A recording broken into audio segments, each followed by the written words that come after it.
Bismillah ar-Rahman ar-Rahim. Assalamu alaikum. Welcome to MPAC's 8th annual convention.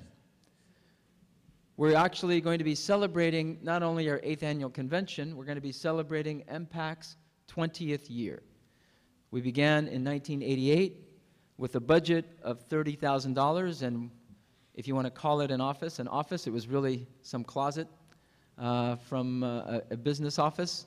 And now, alhamdulillah, we are $1.5 million budget with 3 offices in New York, Washington, D.C., and Los Angeles, California, with a Hollywood bureau in LA, government relations office in Washington, D.C., and a media relations office in New York City. So we say alhamdulillah, and we also say thank you for making that a reality for us in commemorating 20 years. And inshallah, all of you will join us for the banquet tonight as we celebrate our 20 years. This convention has the theme, New Era, New Role. And we actually picked that theme before we knew who was going to be President of the United States, because regardless, we felt at that time that we are going to be seeing new developments in terms of both foreign and domestic policy. We are going to see either the first African-American president or the first woman vice president. And as it turns out, we have the first African-American president, and we are in a new era. We will deal with the issues of the new presidency on this panel. The second panel will deal with the issue of how we're going to deal with political engagement and assessing our own political engagement. And then the third panel today is going to be on the aftermath of the Mumbai attacks and its repercussions on U.S. foreign policy. During the 5 o'clock hour, we'll have 3 parallel sessions. One dealing with donors' rights and charitable giving.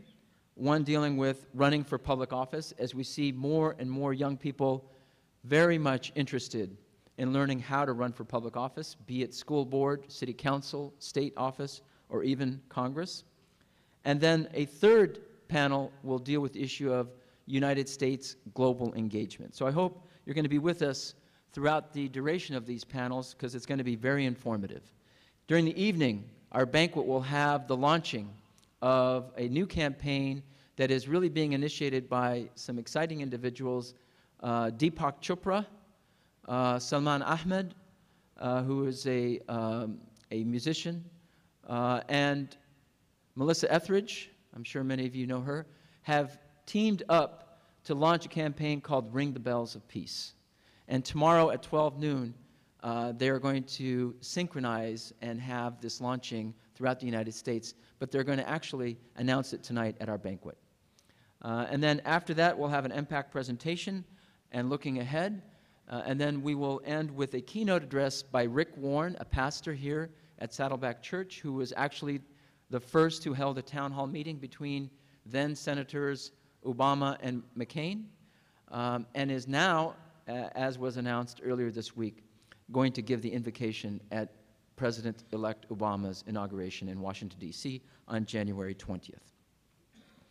So it's going to be a very packed day, and inshallah you'll have enough stamina, you'll get breaks, and we have wonderful refreshments here and across the street. And I see already we have been greeted today by some protesters. So a lot of people are taking notice of MPAC, the Muslim Public Affairs Council, and the work it does. In fact, somebody also told me that it was announced on Channel 2 News and CNN that we're having this convention here, and Rick Warren is going to be the keynote speaker at the convention tonight. This panel is going to be looking at the new American president, President-elect Obama, and some of the challenges and opportunities with this new president. There are going to be a number of national and international issues that will be at his desk immediately after he takes office on January 20th. With an economic crisis here, with civil rights that have been a major concern for the last 8 years, whether it involves due process and the denial thereof, or secret evidence that is being compiled against individuals, or torture, the civil rights and returning to the Constitution are going to be major issues. And then trying to restore international credibility, as America's image has deteriorated for so long. We really have no credibility anymore with a number of countries. Case in point is what happened in the country of Georgia, where there was definitely an invasion by the Russian troops. And as soon as our president and our Secretary of State had pointed to a violation of international law, we were really seen as hypocrites in trying to point out the violation of international law there, whereas we had ourselves invaded Iraq and did exactly the same thing. So the war on Iraq has really deteriorated our image and credibility internationally. So I'm sure that our panelists will cover many of these issues and more. This is quite an esteemed panel. Each of them will speak for 20 minutes, and then we're going to be asking for your questions on cards that will be brought up here, and we'll be asking them to engage in a discussion after their presentations. First panelists, I'm going to announce all three, and then they will come one after the other. And really, much of the information is in your program about their backgrounds, and there's much more that is not in your in the program, but I'm sure with Google and all this other gizmos that people have, you can do background checks on practically anyone these days. The first panelist, though, is going to be Dr. Maher Hathout. He's the senior advisor to the Muslim Public Affairs Council. And really, Dr. Hathout has advised practically everyone in this country. He's advised members of Congress. He's advised presidents. He's advised families and communities. He has been a leading thinker even among Muslim American organizations in terms of the progress here and our role here in the United States of America. And he is the one who coined the term the American Muslim identity, that means home is not where our grandparents are buried, but home is where our grandchildren are going to be raised. And now everybody's using that term throughout the Muslim American community. After Dr. Hathout, we'll have Ahmed Younis, who's now senior analyst for the Gallup Center for Muslim Studies and Muslim West Facts Initiative. Ahmed is definitely no stranger to MPAC. He was our national director for quite some time in Washington, D.C., and now he transitioned to the Gallup Center, and we're very proud of his work and very proud that he had his beginnings here in our community, and in particular with the Muslim Public Affairs Council. Whenever you see Ahmed speak, he is an able speaker in terms of putting the context of what the American Muslim identity is in terms of any issue, and he effectively debunks the myth of the clash of civilizations. And the facts and data that he gathers from Gallup now illustrates the democratic aspirations of Muslims worldwide. And he plays a very important role in not only providing analyses to several American public officials here, but being that bridge between the United States and the Muslim world. Our last presenter is Professor Juan, who's a professor of history at the University of Michigan. His articles and his interviews have been very refreshing, especially in the last 8 years, because everything that he has said is really representing the conscience of the American people, and a critique of the policies of torture and civil rights violations and constitutionality in terms of the policies of the last 8 years. He'll be also analyzing what our next president is going to be faced with, and is very able in terms of putting things within historical context. So with that, could we all just give a round of applause for our three panelists right now? See how generous we are. We applaud you even before you speak. And with that, I'd like to invite our first presenter, Dr. Maher Hathout.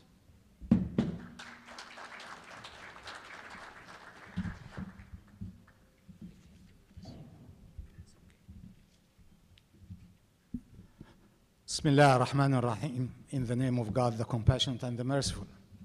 Salam advised you to check on our backgrounds. If you want, please don't. Just take us on face value. I'm very happy to be speaking with you today, and I want us to appreciate that this is a panel discussion, not a lecture. So those who have the dreadful feeling that here is Maher Hathout will give a lecture, it will not be that case today. Will be friends and fellow citizens talking with each other. And I am very happy to be with, and actually honored to be with Ahmed, Younis, and Professor Cole on the same panel. Really, the worst thing that can happen to any group of people is they keep working very hard to discover that the field they are working within is no more, is a different field. So I think it is very important that we appreciate that there is a change and we should be challenged, that we should change to cope with the change. Otherwise, we'll fall very, very easily into irrelevance, something which is the killer of ideas and actually the demise of organizations and civilizations. So what I'll try to do today very shortly and very briefly, hoping that we can elaborate more in the discussions, is to explore that. There is no doubt that whichever way you wanted to slice it, whether you are a Republican or a Democrat or an extreme Republican or extreme Democrat, no doubt that there is a change in the United States, and this change is ushered by the election of Barack Obama. So whichever way you want to think about it, America of tomorrow will be different from America of yesterday and to today. It will be the job of analysts and sociologists and scholars to try to give us the forecast and to try to study what kind of a change, what shape will America have in the coming few years. I limit myself, I extend my imagination to only 10 years, one generation from today. The expectation is that there are issues will be less important than others. There are issues that will be eclipsed, and there are issues that will be hot and very palpable. The more difficult job is, and this is the Muslim Public Affairs Council, so we're talking about the Muslims, is how Muslims will be aware and will change to cope with the new realities. I think that if that change happens in the direction that A, we hope for, B, that was promised. And I stress the second one because the majority of us were very excited by the election of Barack Obama. I came from places, from an origin, from a country that taught me the hard way to be very skeptical.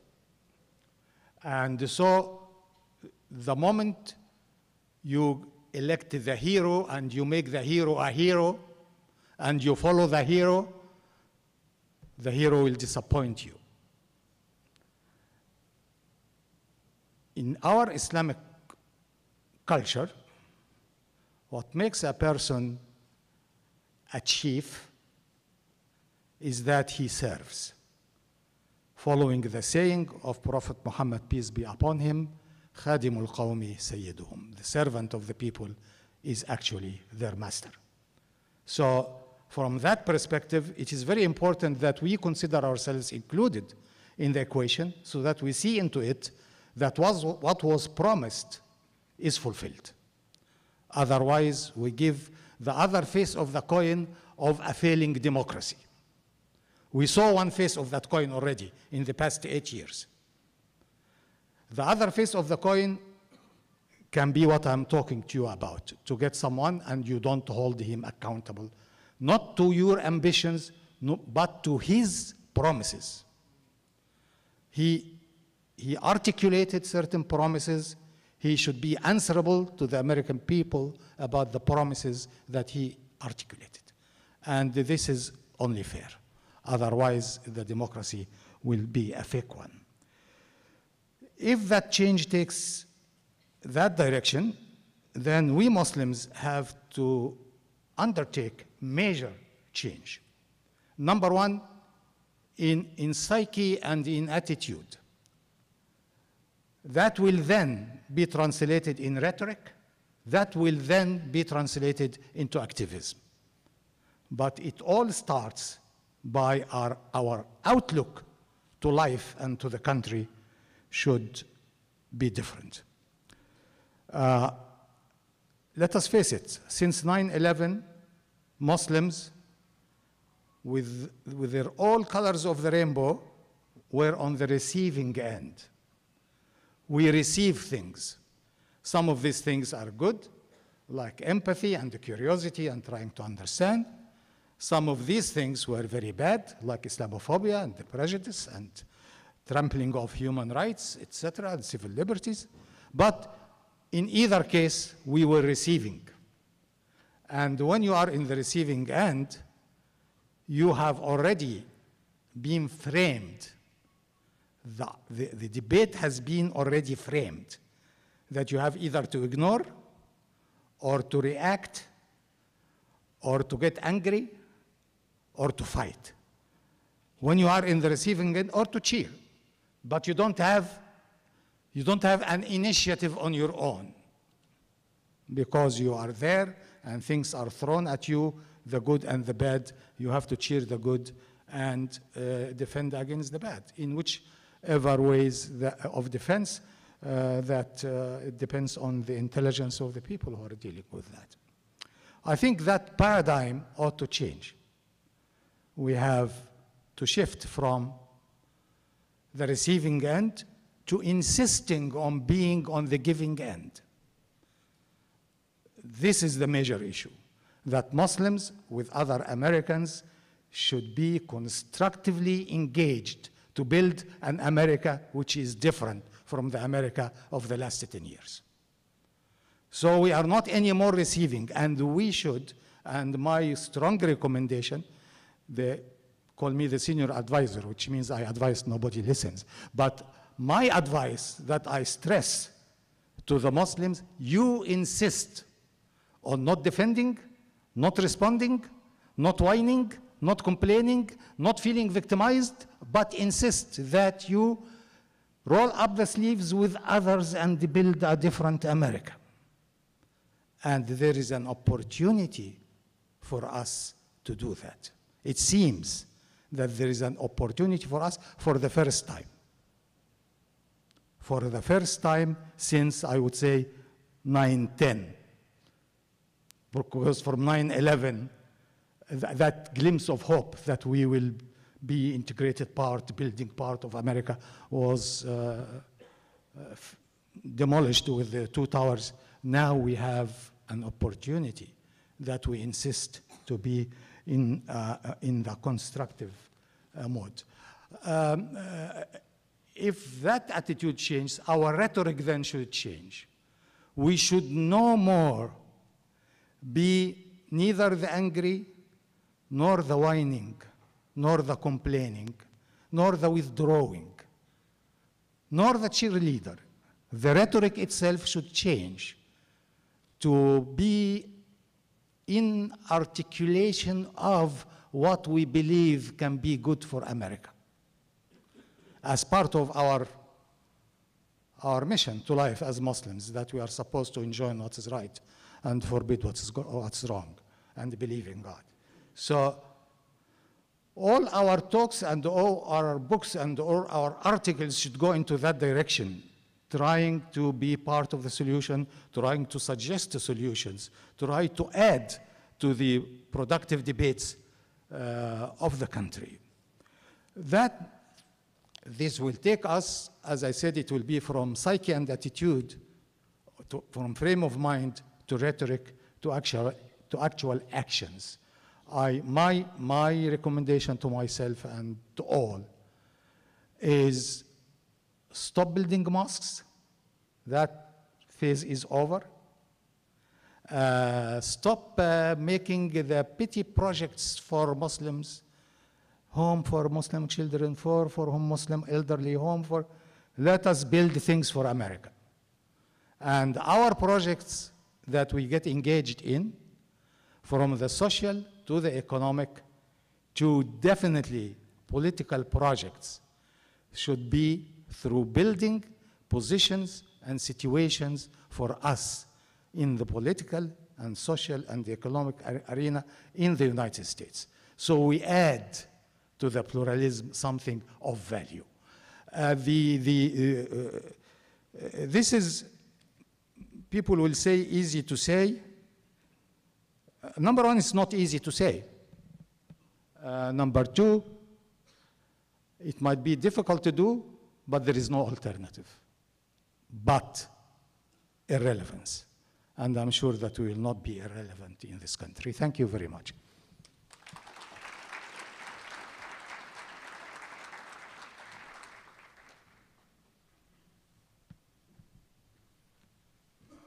Just to go around Africa. Actually, Dr. Hathout, I find myself going around Africa like 3 times a month just to get back to Washington and my job. Yeah, there's pirates there. Bismillah ar-Rahman ar-Rahim. It's a great honor for me to be with you, and I really want to focus on just offering just a few thoughts in as few minutes as I possibly can, and maximizing the amount of time that we have together for conversation. In the 1950s, when we at Gallup asked the American people whether they believed or encouraged the marriage between a black person and a white person, 7% of the country said they do. That's in the 1950s, 1952 actually. When we ask that exact same question today, 92% of the American people say they approve of the marriage between a black person and a white person. So there is something inherent in the American character. There is something germane to the American narrative that necessitates change. If you think about the founding of our country, women did not have the right to vote when our Constitution was written. A black man and a white man were not valued as equal when our Constitution was written.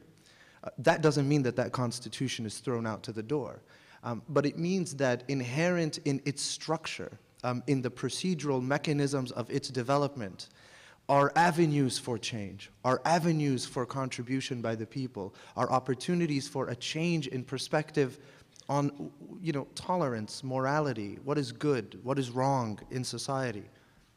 So we have that going for us. We have the fact that we as a people are inclined towards change. And we can say certainly as a point of departure that the next American president is a great man who in himself carries a beautiful portrait that reflects the great diversity and uniqueness of the American narrative. We can say that there is great hope and optimism in our nation. I would even say, as someone that lives in Washington, D.C., even amongst the most cynical, there is great hope for change, and there is great hope for new structures, new paradigms that yield to the American people an experience that, of course, is very similar to the one we've had until today in the 200 or so years of our nation's story, but are changed in those ways that are most important. This morning I suffered from a little bit of jet lag, so I was kind of on a little piece of paper trying to scratch out where I've been in the last 3 months. And of the 27 countries that I visited in the last 3.5 months, I can certainly say that there has been a great appetite for change, a great appetite for a new American experience, a new American courtship, a new relationship wherein which we dignify and respect the people of the world with their diversity of perspectives, with their diversity of life, with their diversity of paradigm. So there's a ripeness, if you will, an appetite for all of what we are talking about today. But we are sobered as Americans by the many challenges that we face as a nation. An economy quasi in collapse. A recession that has not only reached the people of this country at the working class level, but has reached the richest of us. Bailouts from the federal government that are aimed at saving a collapsing economy. Bailouts for industries that in the 50s, in the 40s, defined this nation's character at home and abroad. We're challenged by education systems that are dilapidated, an inequality between a young black or a young Latino student and a young white student in different parts of the country. My law degree is from Washington and Lee. I know very well that there are scores of white Americans that live in education systems whose children go to schools that do not have books. The healthcare system does not cover them because they are not privileged enough to be covered. Attempting to underscore that this is a post-racial, a post-identity crisis. The crisis that we face as a country today is not just about black people or white people. It's about all of us as Americans. It's not about the poor or the working class. It's about all of us as Americans, and it affects us in a very significant way. For American Muslims, there is a unique challenge when we poll the American people and ask them their opinion of religious groups. We find that American Muslims are the most negatively viewed religious group in the country. The only people doing worse than Muslims are atheists and Scientologists, actually. In our regression analysis, we find that if when we poll you, you admit to an unfavorable opinion of Islam, the data says that that makes you 18 times more likely to admit when asked to extreme prejudice against Muslims. So if you have an unfavorable opinion of Islam, you are 18 times more likely to admit when asked, only when given the opportunity, admit to extreme prejudice against Muslims. If you know the name of the Prophet Muhammad, so we used to always say, if you know a Muslim, it's totally cool. If you know a little bit about Islam, it's totally okay. If you know the name of the Prophet of Islam, you are 1.9 times more likely to admit to extreme prejudice against Muslims than if you do not know the name of the Prophet of Islam. So just according to the science, the stimulus that exists in the public square vis-a-vis Muslims is something that very much is to be taken with a sober and a cautious note. When we look abroad, our nation has great challenges. Although certainly there is great excitement for the president-elect, when we polled during the election, there was not a single majority in a single Muslim majority country that wanted Barack Obama to be the president of the United States. The vast majority of response is, I don't know or refuse.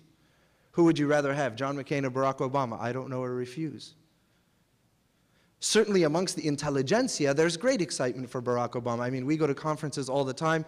Salam and I were in Doha, Qatar last year, just this time for the Brookings conference, and they just took a round of hands in a 200-person conference between people from the Muslim world and people from the West. They just took a round of hands. How many people here would vote for Barack Obama if you had the chance? How many people would vote for Hillary Clinton? I mean, there were literally 3 hands that were not for Barack Obama. So amongst the intelligentsia, certainly there is an appetite for Barack as an individual, but at the level of the people, there was not this yearning for this individual. Why? Because when you ask those people, is the US serious about the establishment of democratic systems of government in your country, the majority of every single Muslim country except one say no. When you ask them, is the US serious about allowing the people of this region to fashion their own political future, the majority of every single Muslim majority country says no. You see the difference between those 2 questions? The first one had the word democracy in it, the second one didn't, and the responses are exactly the same.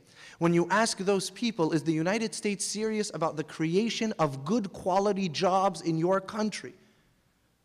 The vast majority of the respondents in Muslim majority societies say no. So yes, Barack Obama is a great man. And yes, Barack Obama brings us to a new moment in American life, in the American experience. But there are fundamental challenges that we as a nation face. There are structural difficulties in our ability to move beyond the moment within which we live. The grievances of Muslims globally vis-a-vis the United States fall quite neatly into 3 buckets.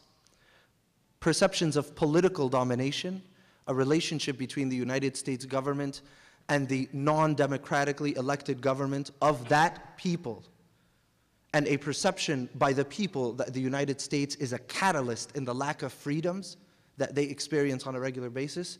Number two, acute conflicts, the Israeli-Palestinian conflict, the war in Iraq, the war in Afghanistan. And number three, a sense of cultural disrespect. Cultural disrespect. Muslim perception of American perception of Islam and Muslims. So we're engaging in public diplomacy projects, which I was very much a part of during the Bush administration, and I'm proud of that. We engage in public diplomacy projects within which we're going to the world to tell them about ourselves. Well, it turns out that we're supposed to go to the world and tell them about themselves, tell them about their own opinions. Why? Because as Salam alluded to earlier, we as a nation must move into a post-clash paradigm.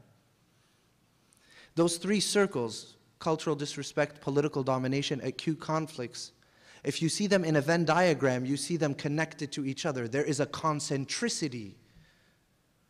They are concentric circles. They touch each other. They overlap with each other. Why? Because if I'm a young man in Egypt, and you ask me, what do you admire most about the West? I, like all of the Muslims in the world, I respond as follows in fill-in-the-blank questions. Number one, technological advancement. Number two, a combination of liberty, democracy, and participatory government. By the way, when we ask Americans the same question, what do you admire most about the West? They say number one, freedom, democracy, and participatory government, and number two, technological advancement. But let's leave that to the side. So if I'm that individual and you ask me what do you admire most about America, I tell you freedom. Your freedom is what I admire most about America. But I notice that you have a relationship with the government under which I am living that has yielded to them the ability to deny me a certain component of freedoms. And I seem to notice that the reason that you have this relationship with that government is because of the presence of an acute conflict that's right across the street, called the Israeli-Palestinian conflict. This is the paradigm of the people at the grassroots. I'm not telling you what Ahmed Younis believes. I'm telling you what the people at the grassroots, according to the data, believe.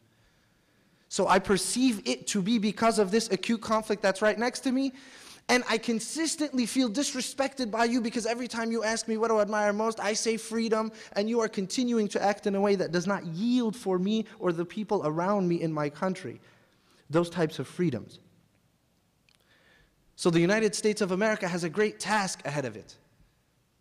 Abroad, we must emerge from a clash of civilizations paradigm. There was once a day when we didn't have data. And there were only people like Juan with great analysis and great books and an amazing blog that were speaking to many of these issues. Today we have data.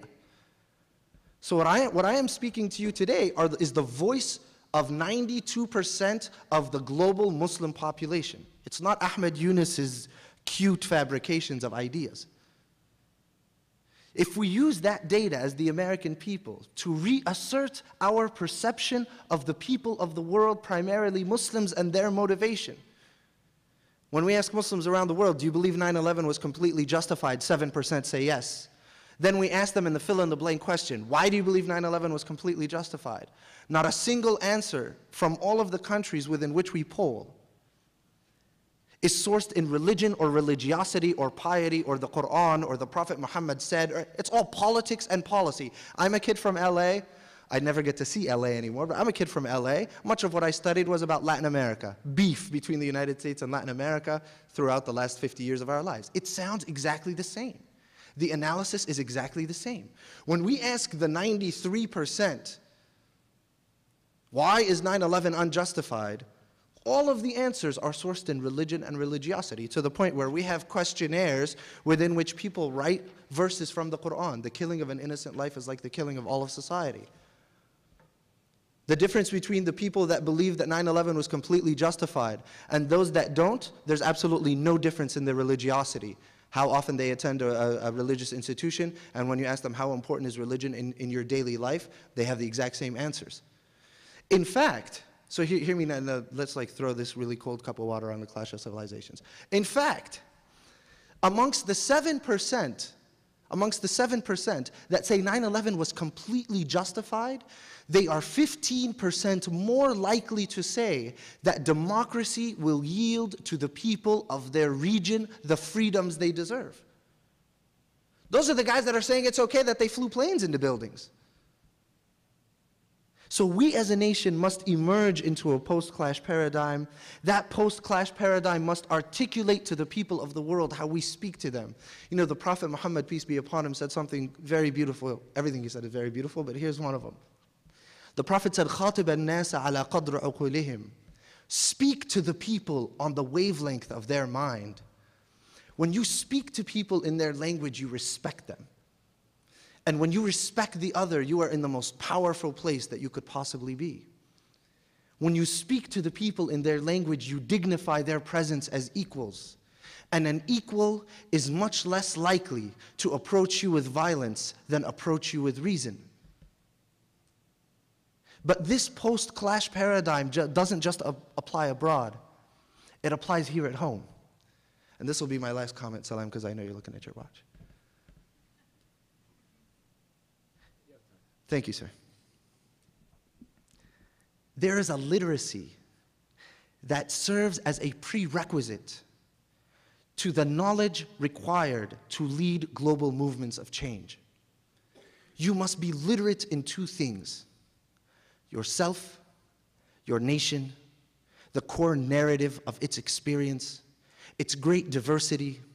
You must know very well, as though you lived it yourself, the worst of the American experiences and the best of the American experiences.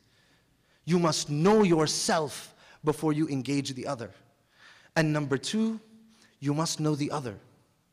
You must insist on allowing the other to define themselves, to define their worldview, to define the paradigm from which they are engaging you. And you must do it while you are constantly waging a war against your comforts. It's comfortable for me to believe that those guys hate us for our freedom. There's a bunch of crazy bearded fools that hate us for our freedom. That's comfortable, that's easy. I could do that one. But when you push yourself to know the other, you are fulfilling that second component of those two things that we fundamentally believe are necessary prerequisites to global movements of change. Dr. Hathout said, the change promised will not come from a hero. So I'm just gonna transport myself to 17 years old, and I'm gonna say, I wanna agree with him in a very disagreeable way. You're right, the change promised will come from a hero. It will come from a hero, but that hero is not Barack Obama, that hero is you. And the only thing that proves what I'm saying is that Barack Obama says what I'm saying. In my humble judgment, Barack Obama has done much more than we can ask of one human being. The door is open. Blow through it. Throw it off its hinges. Bring change like you've never seen it before. Bring beauty to America and goodness and progress and an ability to engage the world that Barack Obama cannot create by himself. Fix these schools, fix this healthcare system, have interfaith activities, support the Muslim Public Affairs Council. These are things that we must do as Americans in order for this beautiful man from Chicago and the people that he has assembled to be able to succeed in the ways that they have promised they can succeed. But they never said they could do it on their own. They always said they couldn't do it without us. So now is your moment. And you are the heroes that America is looking for to bring about the change that is necessary. There is a quotation from the Federalist Papers that I used to say in every single speech when I was MPAC's national director. It goes like this. Let me see if I can even still remember it. Maybe Salam can help me. It seems to have been left to the people of this nation by their conduct and example to determine the question whether man will forever be destined to be ruled by fear and force, or whether we can build a constitution, a way of life amongst ourselves that is sourced in reflection and choice.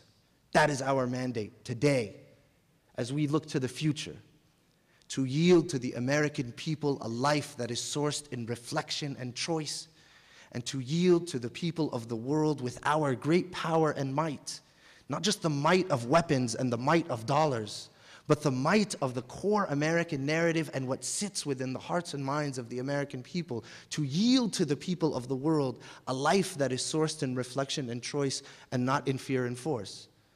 You are the heroes of that mandate. And that mandate doesn't come from, some random person. It comes from one of the founding fathers of our country. Great respect. Thank you for your patience.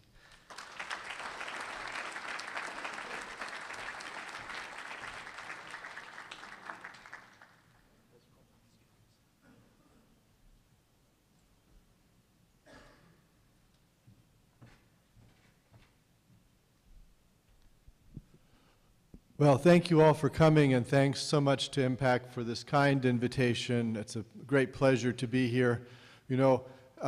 Every Muslim country has its own specialty. The Egyptians are the stand-up comedians of the Muslim world. I once saw an Egyptian serial in which there was a very westernized young woman, and she was talking to her very traditional grandmother. And she came into the house and she said to the grandmother, "Hi." And the grandmother looked at her and said, "Hi, wa rahmatullah wa barakatuh."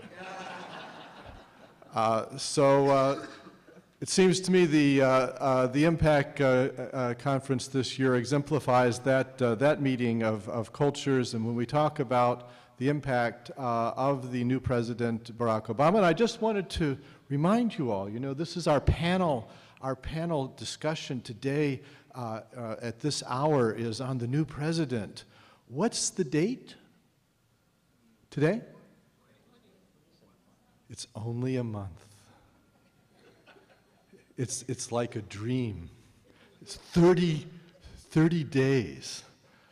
It's only one more month, and this long nightmare will begin to be over.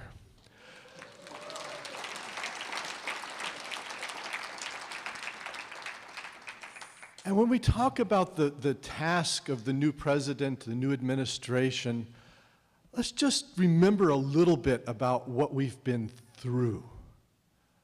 We've been through a period in which the main response of the United States government to a terrorist attack from Hamburg, Germany, was to invade Iraq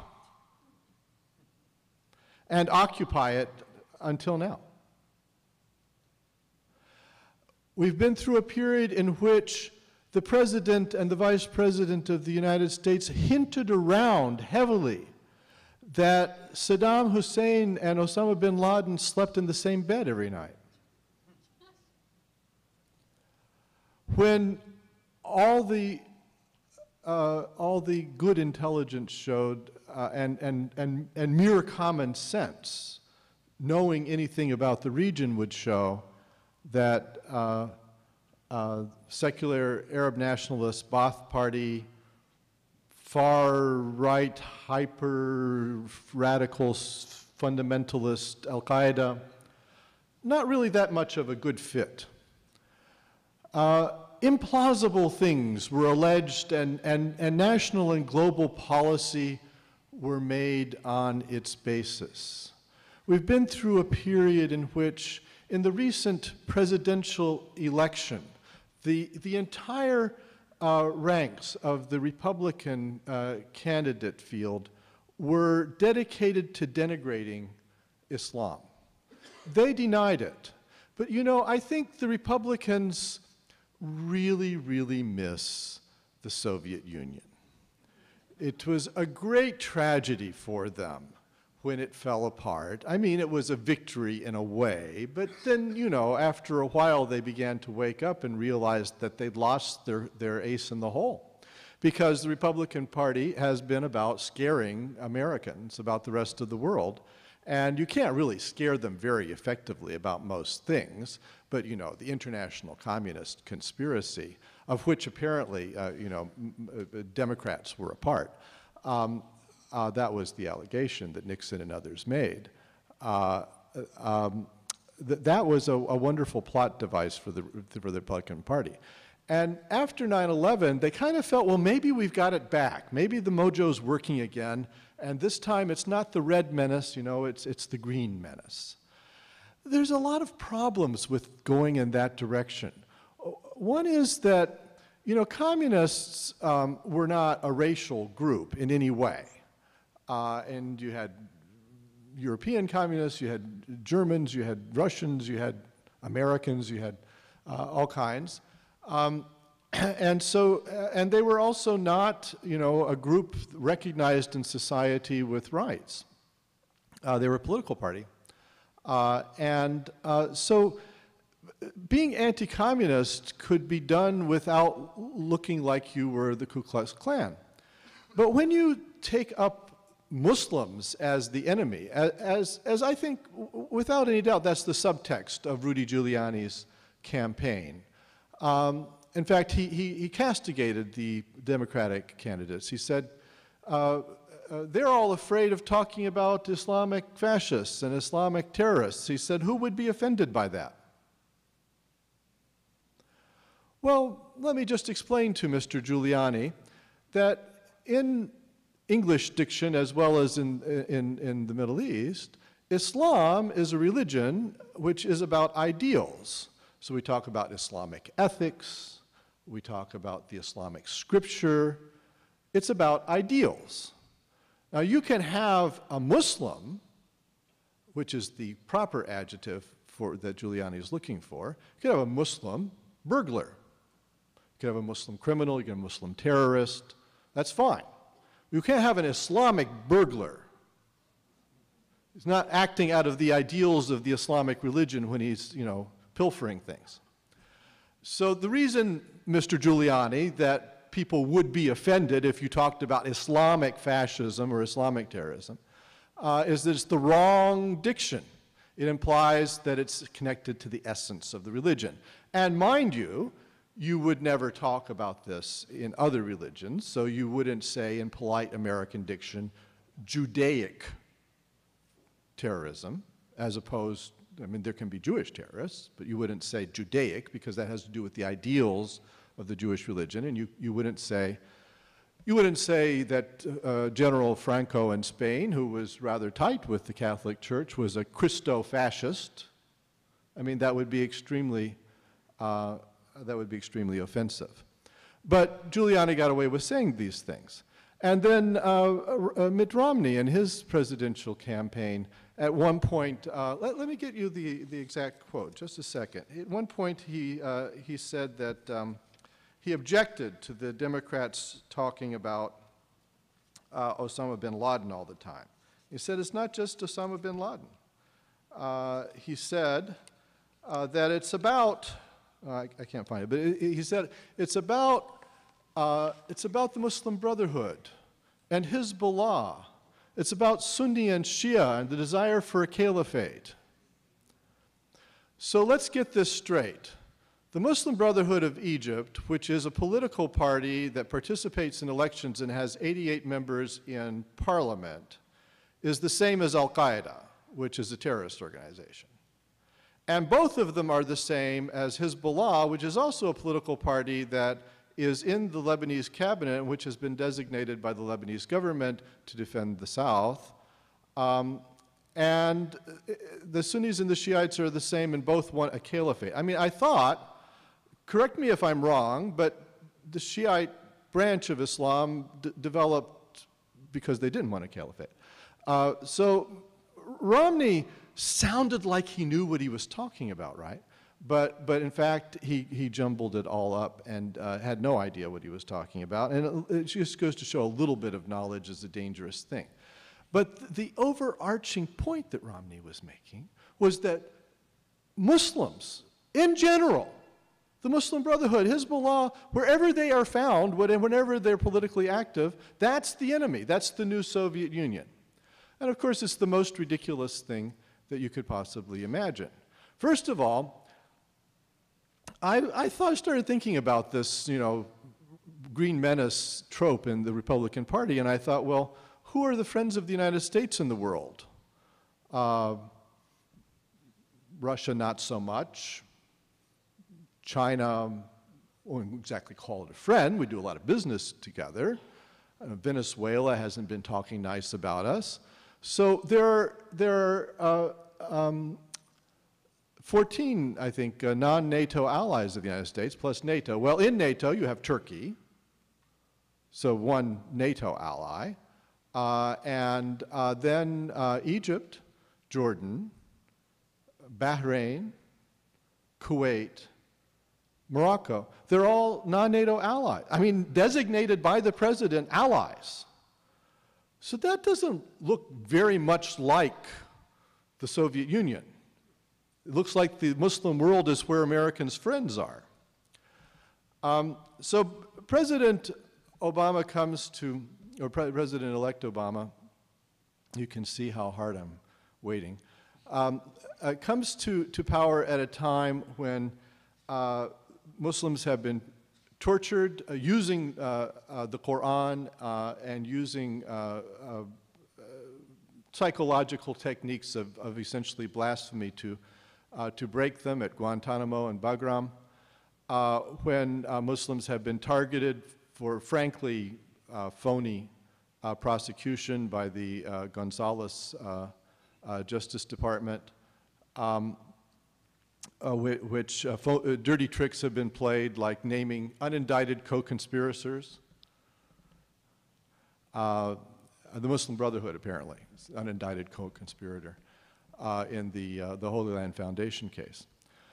At a time when the United States has rampaged around invading Muslim countries and destroying, really, decades of American bilateral policy on cultivating friendships in the Muslim world. And he faces severe challenges. Now, I think that the Attorney General designate, Eric Holder, won't engage in the kind of shenanigans that Gonzales did on this front. And so I think we'll see an immediate improvement in this regard. With regard to civil liberties for Muslims in the United States and under an Obama administration. And I think the big challenges are foreign policy. Now, Obama has said a lot of the right things.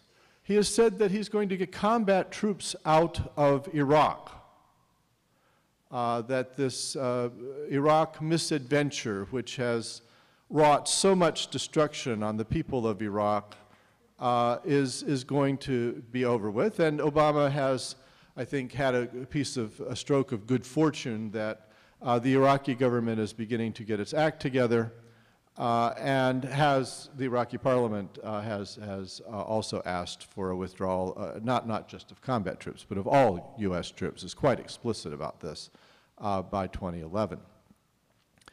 And I think that every evidence is that Obama will go forward with this. There is some danger that he'll get some pushback from his own foreign policy and military establishment. There's some evidence that the officer corps and Robert Gates, who continues as Secretary of Defense, are arguing that, well, wouldn't there be a way to somehow keep a U.S. base, say 40,000 troops in Iraq?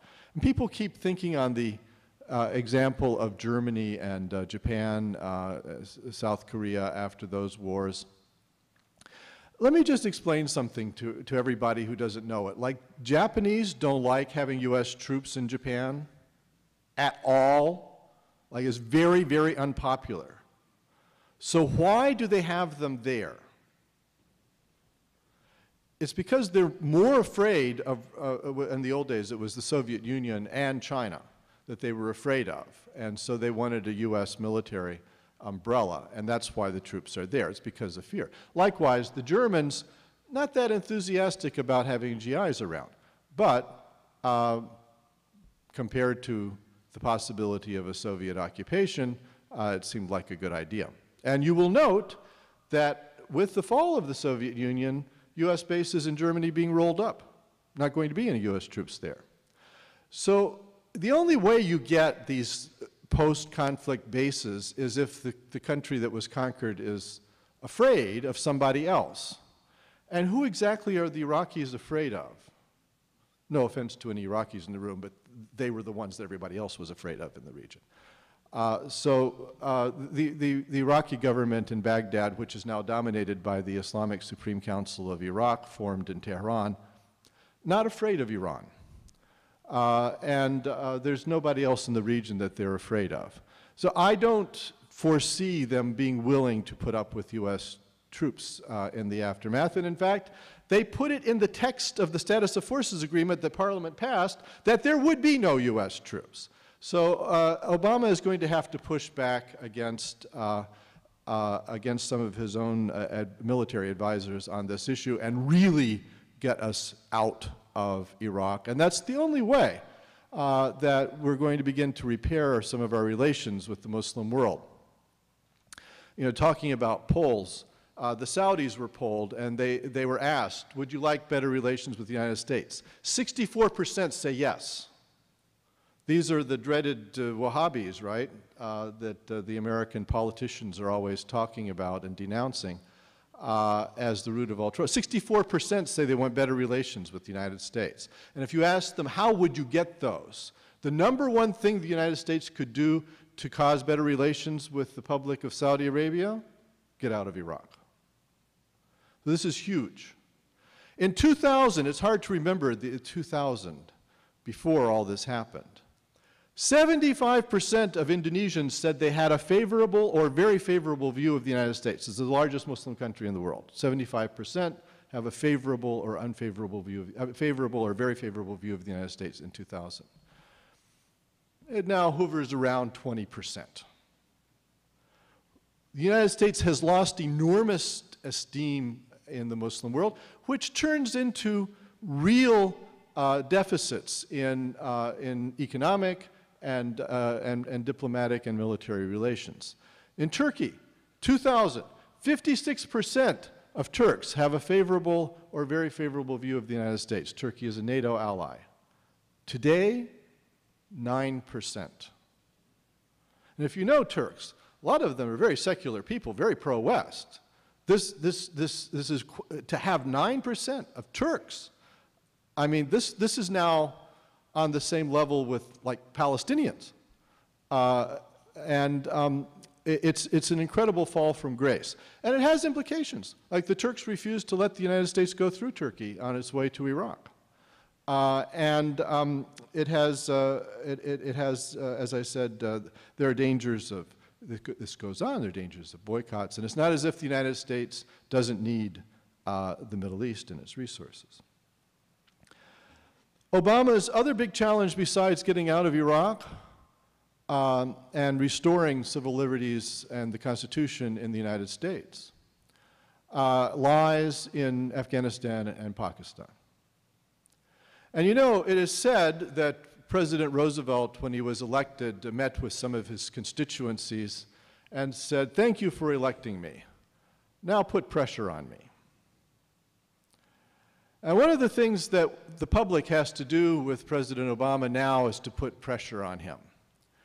Because once you become president, you know, you forget about meeting in the diner with the people in Cedar Rapids and asking them for their vote, or staying with a couple in New Hampshire as you do in the campaign.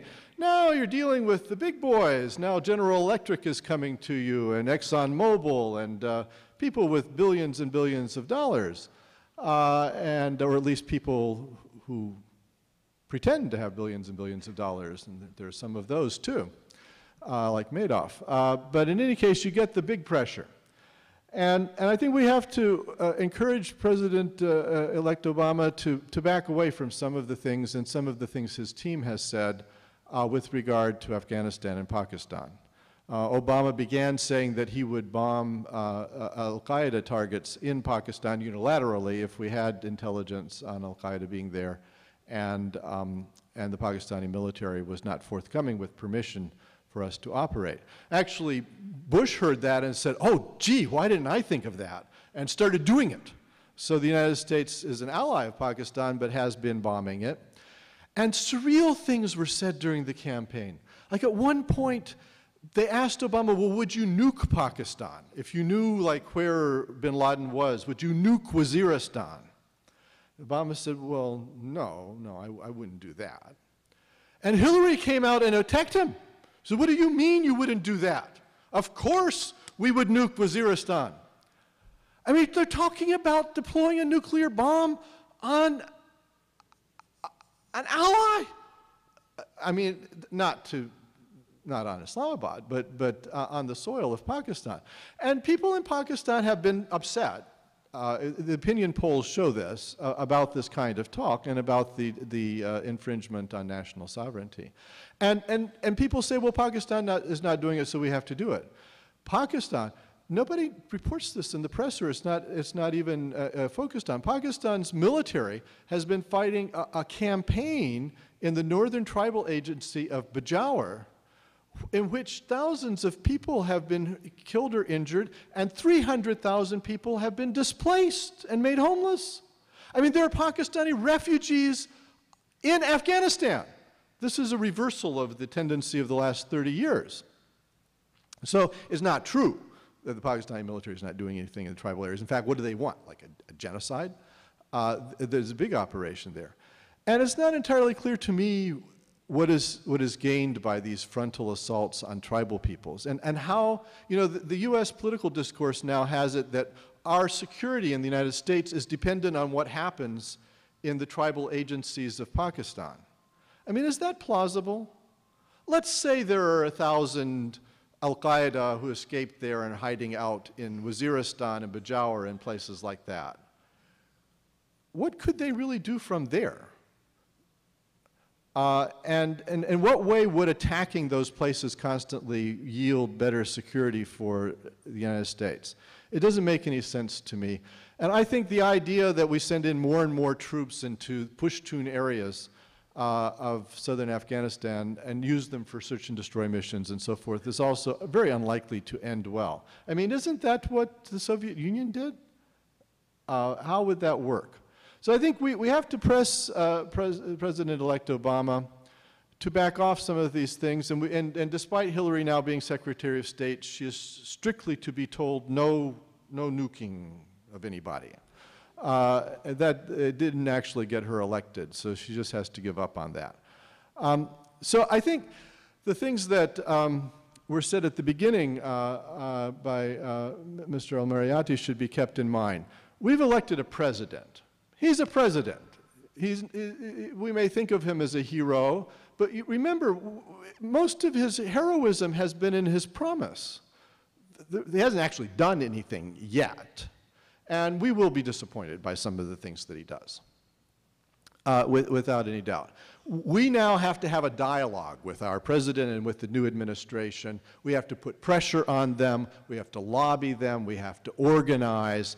And this is the wonderful thing about MPAC, and I want to congratulate you all, that you care enough to come out, you care enough to be organized, you care enough to speak out, and at some risk sometimes.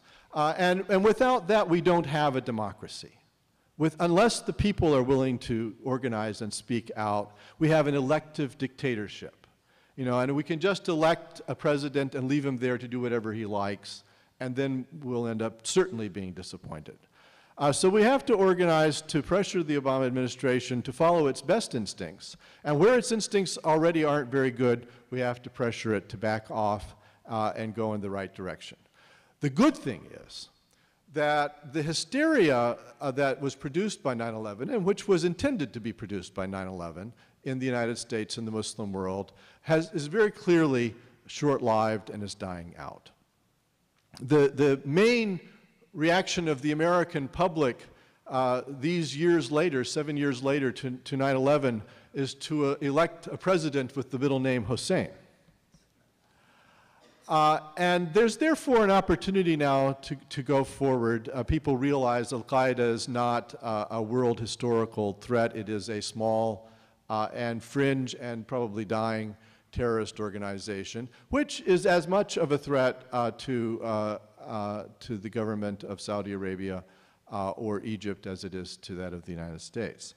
And then the question is, well, what are the bilateral and relations of the United States and the Muslim world going to look like?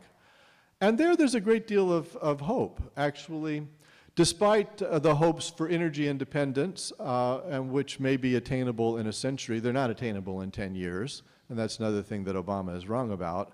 And the fact is that the United States is going to be more and more dependent on the oil-producing and gas-producing regions of the Muslim world in the Persian Gulf and Central Asia than ever before in the coming 20 years.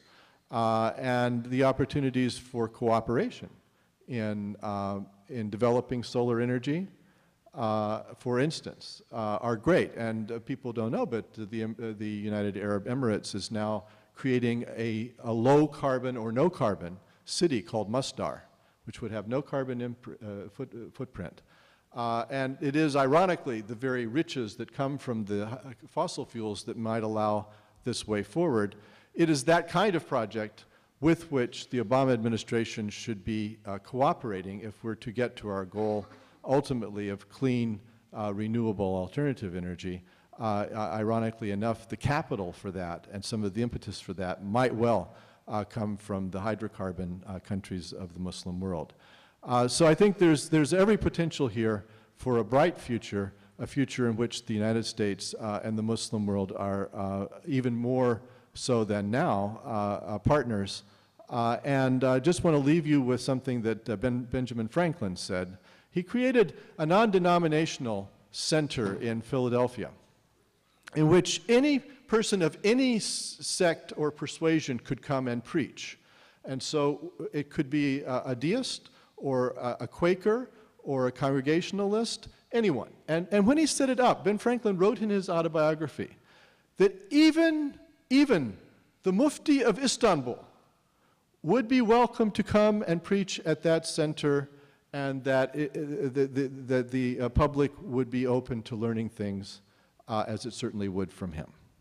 This is the principle upon which the United States is founded.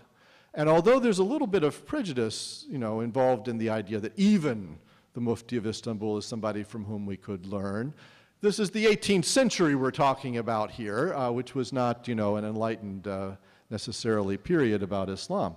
And I think that the best way forward in the United States is not only to worry about democratization of the Middle East and sort of what can we impose on the Middle East or do for the Middle East, what can we get out of it, but we should go back to Benjamin Franklin's thesis and think, well, what could we learn from the Muslim world as Americans, and how could that make America better? Thank you very much.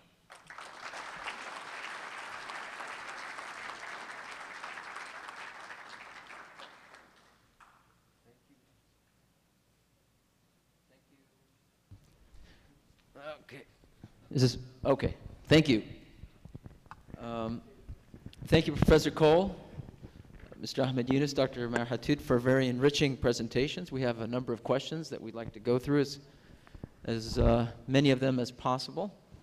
The first question is, how significant is it that President-elect Obama intends to speak to Muslims from a Muslim capital? What should he say?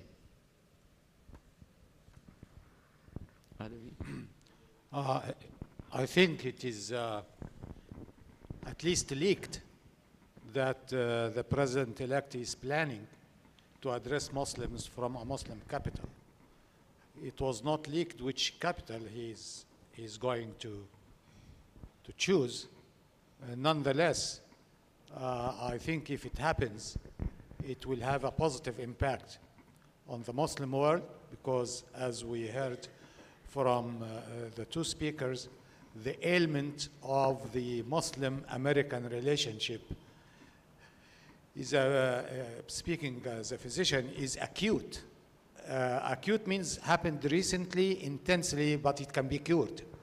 And if he steps in now and speaks to Muslims with respect and mutuality from a capital that is inhabited by majority of Muslims, I think it can be a great step forward. Well, I would just add to that I think there are some criteria that should go into picking the capital. One criteria that I would think of is ensuring that it is a Muslim majority society that adheres to democratic principles and has set up a government amongst the people that yields freedoms for minorities and yields, a democratic experience for all. In my mind, a lecture in Jakarta, Indonesia would probably make sense. The other criteria that could be used is a Muslim majority society in the Arab world that is concerned with and investing in the socio-economic development of Muslims globally. And in my mind, Doha, Qatar functions as an excellent opportunity for that type of a lecture.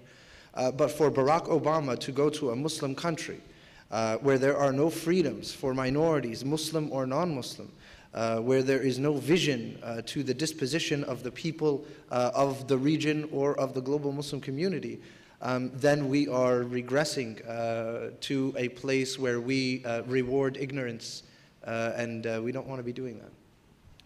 Could I just say that, for Obama to go to a Muslim capital and address the Muslim world is praiseworthy, but we need to get away from the Rovian, Karl Rove is Bush's campaign advisor, Rovian idea of symbol over substance. And I really don't think it matters so much if he goes someplace and addresses people. It matters what he says, what policies he's going to adopt.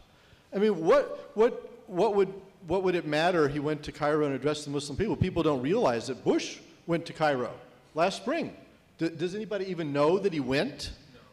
So why? Because he didn't change any policies that matter to the Muslim publics.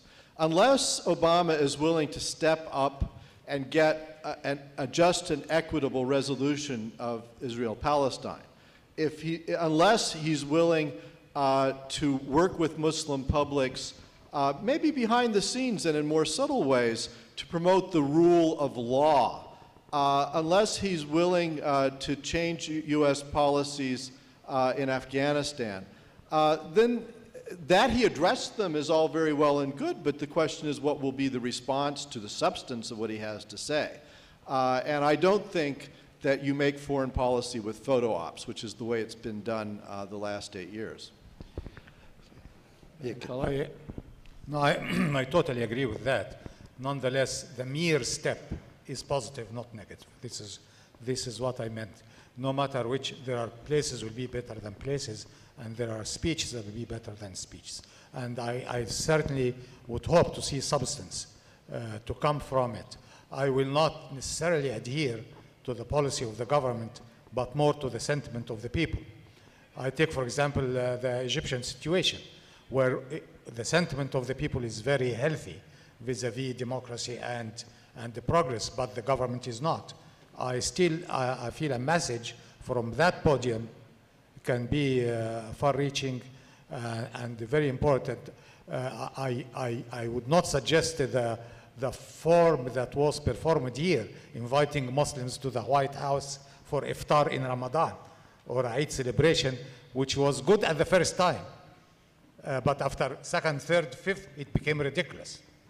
And our organization stopped going, as a matter of fact, because it became ceremonial and the propaganda to serve the wrong way that is being committed against Muslims. Okay, let's go to another topic. Obama kept Muslims at a distance throughout his campaign.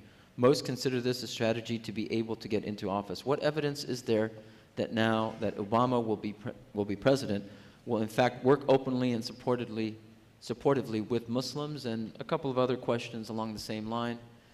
U.S. administrations, past and present, always neglected to include Muslim Americans on their staff and advisors. How can we reverse that trend?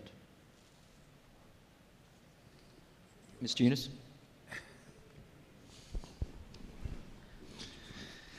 Yeah, Dr. Hathout said they're going to get me fired. Look, I mean,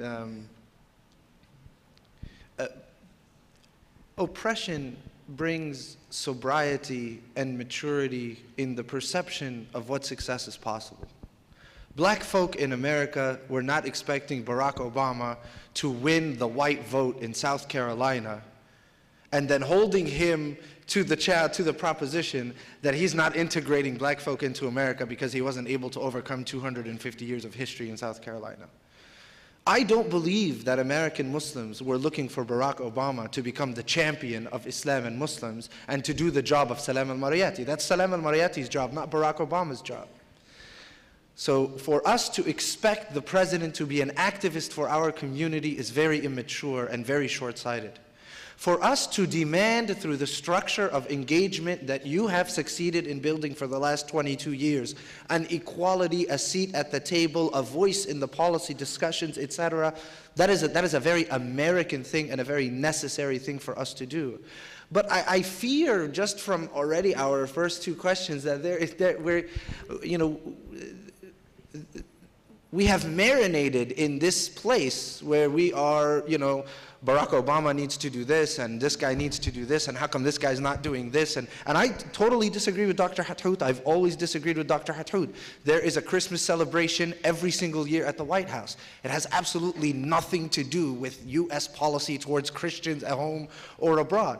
We have succeeded in becoming a part of a culture. Some of our culture is frivolous and substanceless, and some of our culture is substantive and important. But to be part and parcel of these experiences is a very important thing. They do not substitute substance. Giving a speech in a Muslim majority society where we see the pictures of Berlin with Muslim youth in hundreds of thousands on the streets chanting support for the President of the United States is not something that we want in lieu of a change of US foreign policy that brings more equality and respect to Muslims globally. But it is a necessary component of a rapprochement that is needed for our country to change its disposition vis-a-vis the global Muslim community. So, more about what we can do and less about what we're waiting for Barack Obama to do. Okay. Just go ahead, Professor Cole. Apparently what you get is Ray LaHood, who's an Arab American. Department of Transportation. Yeah, you get the Department of Transportation. But I mean, I think the short answer is that the reason for which these appointments are made of representatives of ethnic groups in an administration is that it's reward for support, organization, and money. And where some groups have been very active and very generous, they get more reward. So if the Muslim American community wants to have a prominent position in US administrations, they're going to have to step up to be very active, visible, and also generous to those campaigns. And one of the problems of the Muslim American community in the past few years has been, understandably maybe, a little bit afraid to be too visible in politics. And also, they have been very deeply split. I mean, it was a 60-40 split, Republican versus Democrat. Well, you have to pick a side, guys. Okay. Two more questions. One, how would an Obama administration deal differently from 9/11 if it were to happen under the Obama administration's watch? And how would it deal with the Palestinian issue differently from the Bush administration? You want me to answer the second part or the first part? Either one. Just okay. I think I put things in big lumps so that people who know more can detail them. We need a restoration, a healing of the Constitution and the Bill of Rights. That should be the demand of all decent Americans. Number two, globally, we need to restore the respect to international law. If we address those two big titles, other things will come underneath naturally. For example, in the Palestinian-Israeli conflict, or I like to call it dealing with aggression in this area, I think the administration, I will not say be even-handed or be this or love the Palestinians like we love the Israelis. That's I don't subscribe to that. But there is international law. There are United Nations resolutions. There are Security Council resolutions. There are norms of civilization that will be shamed by what is happening of starving the people of Gaza.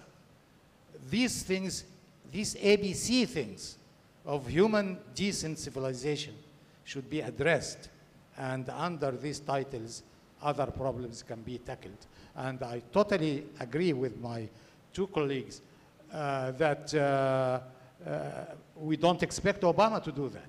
We ought to do it and push him to do it, otherwise we'll create down the road, instead of a Republican Bush, we'll create a Democrat Bush, and we should not do that. Looking back on Napoleon's failed invasion of Egypt, please offer your thoughts, perspectives, and predictions about post-imperial reconstruction in Iraq.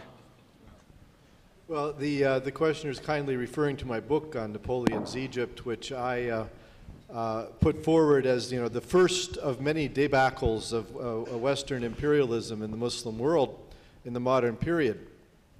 And of course, the French in Egypt kind of flailed around for 3 years and faced constant revolts, failed to really get local people on their side, and ultimately were expelled by a joint expeditionary force of British Navy and Ottoman land troops. And I think that the situation is slightly different in Iraq in the sense that the British weren't the only player in the 18th century. The French faced the British and also the Ottomans as great powers. It was a multipolar world.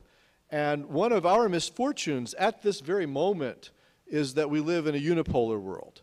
The United States is the sole superpower, and it can do virtually anything it likes. And there's nobody who would stand up to it because the cost would be so high. And it is the unipolar moment that allowed Bush to go into Iraq. Because if you think back, you know, if it were 1985, the Soviets had a hand in Baghdad, and they would just have said, no, you can't invade our client. And we wouldn't have done it because it would have risked nuclear war and so forth.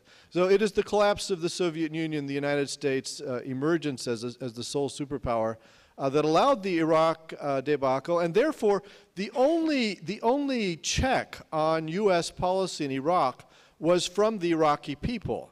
And the Iraqi people mobilized on several fronts. They got up the Sunni Arabs primarily, but also the Shiites of the Sadr movement got up insurgencies against the U.S., which were costly to Bush. But then, because Bush did allow them to organize and was pushed into allowing open and free elections, they organized politically to the point where they got a parliament that could vote the U.S. out of Iraq, which is what just happened. The American pundit class doesn't seem to realize this, but the Iraqis organized to vote the U.S. out of Iraq and on a short timetable. So it's a different way of ending than happened in Egypt, which ended with the military defeat of the French. The U.S. was not militarily defeated in Iraq. But I would say it was defeated both by low-intensity struggles and by politics. And it shows that in the contemporary world, the people can organize to thwart a superpower.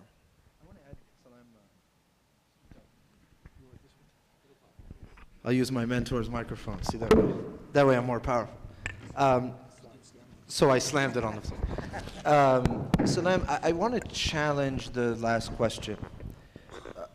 If we as Muslims in America continue to see the Israeli-Palestinian conflict as a prerequisite to the fixing of America's beef with Muslims globally, we will never succeed. The situation of the Palestinian people is the greatest tragedy of modern time.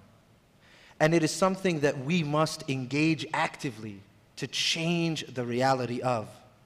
But the Muslims of the world want schools, they want clean water, they want jobs, they want the ability to live in freedom and democracy according to their organic understandings of these concepts. And we cannot allow the policy class in America to look at you as a representative of this community and say, oh yeah, you're beefing about the Israeli-Palestinian conflict? Nothing's going to happen about that. See you in 6 months. No. There is one of many issues that the Muslims of the world tell us in the data they are concerned with. When you ask Muslims around the world, what is the number one thing that America can do to begin to respect Muslims globally, they do not say fix the Israeli-Palestinian conflict. They say create good quality jobs. It just so happens that every other person in the world that we poll in 150 countries says the exact same answer. So there is a role for our country to play in aiding the betterment of Muslims globally that is not fundamentally intertwined with the Israeli-Palestinian conflict and can go hand in hand with a very important movement amongst the American people of all faiths to bring justice to the Palestinian people. These cannot be seen as an either or, as it was presented in that question. Yeah, this is why I framed it of restore the respect to international law. The international law will flinch about what's happening in Palestine and in Gaza in particular. And I will not say Muslims need schools in Jakarta. They do. But we need bread and wheat in Gaza, and air, and electricity.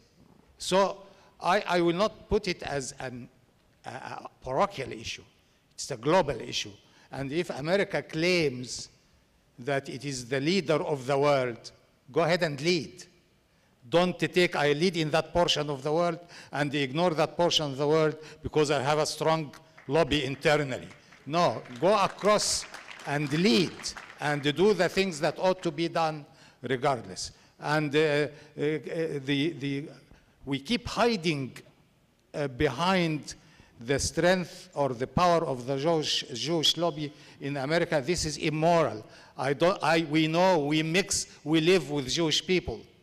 And the Jewish people in America are not a lobby.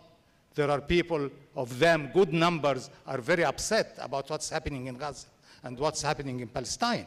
This is a human global issue. If we wanted to lead, we lead and we act as leaders, not as gangsters. I think. Running out of time, but just a question on one of your points, Dr. Hathout, regarding Muslims serving America as opposed to serving Muslim issues. There is an idea that it is incumbent upon a Muslim to serve Muslims first, then others later. Is this a valid, religiously based notion, or is it a misconception? Number one, when we say serve in what? I will not go and serve a white,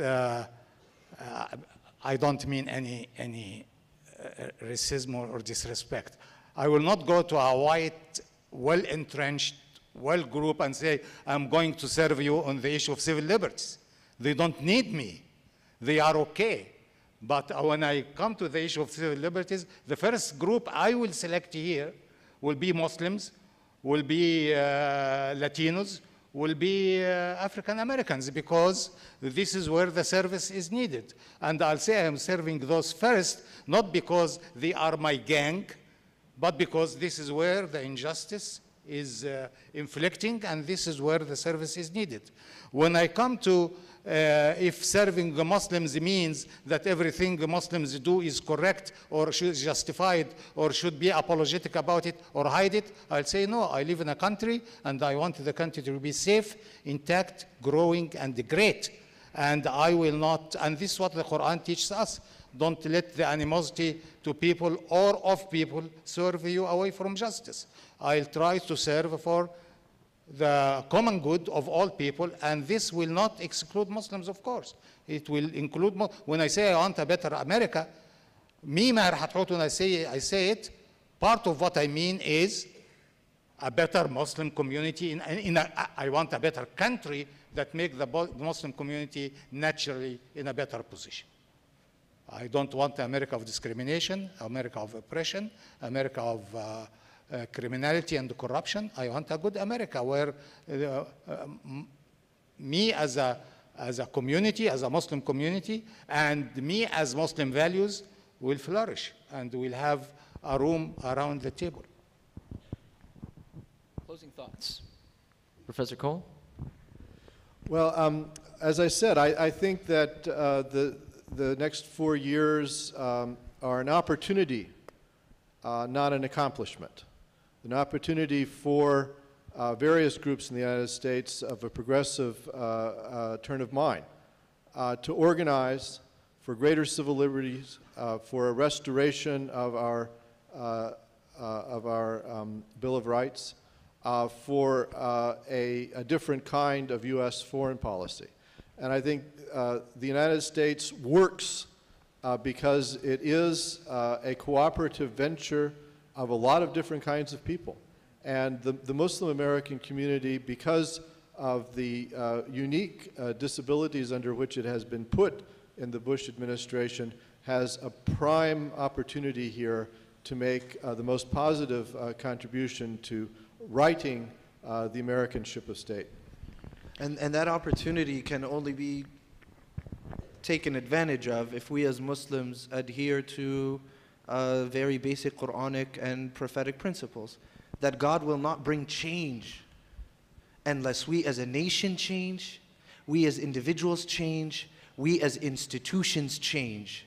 And so long as we're calibrating our compass towards justice and God, we will necessarily be able to maximize on that opportunity. Thank you very much to our panel for a very enriching discussion. I'm not allowed a closing. Yeah, okay. You're going to talk more later. Wait. Okay, we close. You always have the last word. And then there are a couple of questions in terms of what MPAC is doing to get more Muslims involved in public service. The answer to that is come to the banquet and you'll find out the answer. So, inshallah, many of you will join us tonight. Come to the banquet and support MPAC. Yeah.